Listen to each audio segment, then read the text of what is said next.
संत हैं जिनको नहाने के लिए उस दिन रोका गया था, उनको लेकर के क्या कहेंगे? नहाने से तो किसी को रोका नहीं गया होगा, ताम झाम से रोका गया होगा।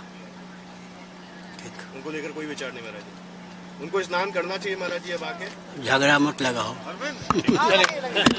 देखिए, आचार्य चरणों में मेरी आस्था है, मैं साधक हूँ और मैं पूर्ण आस्थावान संत हूँ। मैं कोई राजनीतिक व्यक्ति नहीं हूँ। शंकराचार्य चरणों में प्रणाम है और माँ गंगा के चरणों में प्रणाम है कि कृपा करके ये एक बहुत दुर्भाग्यपूर्ण समस्या देश में पैदा हो रही है, शीघ्र समाप्त हो जाए। और मैं चाहूंगा शासन को, प्रशासन को, पूज्य शंकराचार्यों को इसमें शीघ्रता के साथ कोई रास्ता, क्योंकि हमारी सीमा से परे विषय है। शंकराचार्य से को हम कोई आज्ञा दे नहीं सकते, प्रशासन को आज्ञा दे नहीं सकते, शासन को आज्ञा, हम केवल प्रार्थना कर सकते हैं। इसलिए साधक होने के नाते एक बात जरूर कहेंगे, इस समस्या का समाधान होना ही देश का गौरव है, इसका समापन हो जाना चाहिए। इस पक्ष पर अपना पक्ष जो है प्रशासन ने रखा है। अखाड़े भी कुंभ अर्ध कुंभ के दौरान त्रिवेणी संगम से 500 मीटर से भी ज्यादा, लगभग 1 किलोमीटर पहले ही सबके रथ रोक दिए जाते हैं।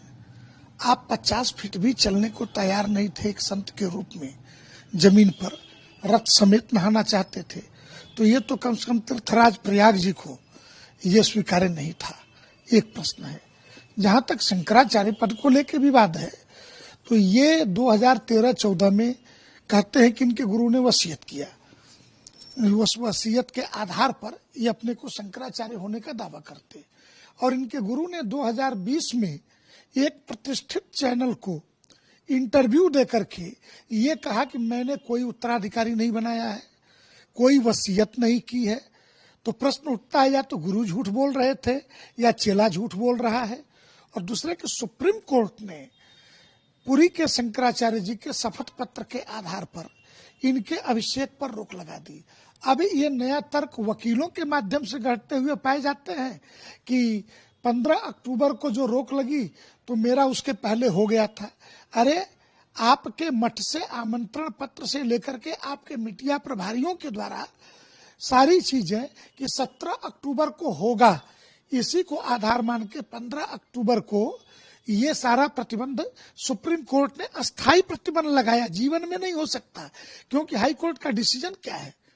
स्वरूपानंद वर्सेस स्वामी वासुदेवानंद सरस्वती के केस में हाई कोर्ट का वर्जन है Swaroopanand is illegal but Swami Vasudevanand Saraswati ई कैंपिटेंट। ये एक जज कह रहा है, दूसरा जज कह रहा है कैंपिटेंट भी है और शंकराचार्य भी है। तो और ये विषय जो आज कह रहे कि कोर्ट कौन होता है बताने वाला कि शंकराचार्य कौन होगा, तो ये मुकदमा याद रखिए, आपके गुरु स्वामी स्वरूपानंद जी ही कोर्ट में लेकर के गए हैं।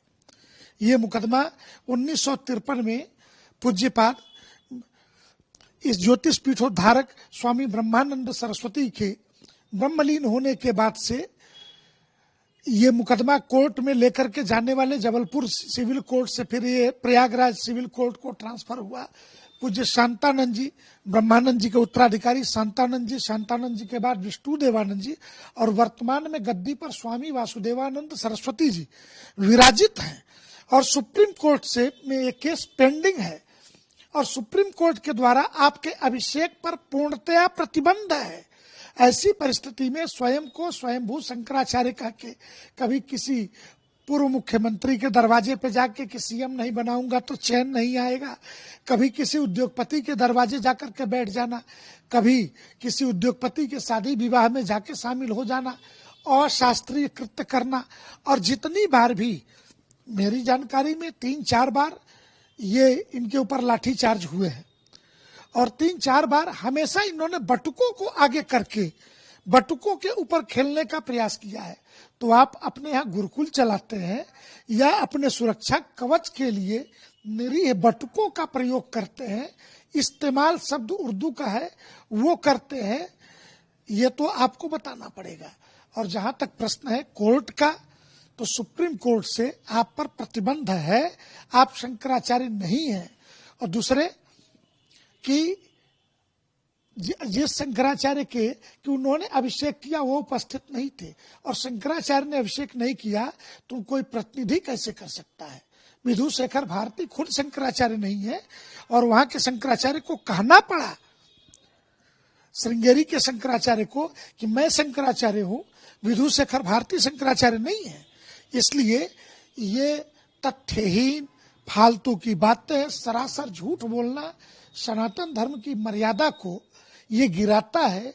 और नई पीढ़ी के पास गूगल से लेके तमाम संसाधन मौजूद है जिसमें वो ये देख सकती है, पढ़ सकती है, जानती है कि आपका जो वृक्षारोपण है गुरु परंपरा का, वो श्रद्धेय नरेंद्र मोदी के बोध पर ही टिका हुआ है। हर चुनाव दर चुनाव की राजनीति, विरोध, गालियां। और मैं तो एक सवाल पूछता हूं, सपा और भाजपा दोनों दो विचारधारा हो सकती है, लेकिन दोनों की सरकारों में दोनों की पुलिस के द्वारा आप ही पीटे और बेइज्जत किए जाए, ये कैसे हो सकता है?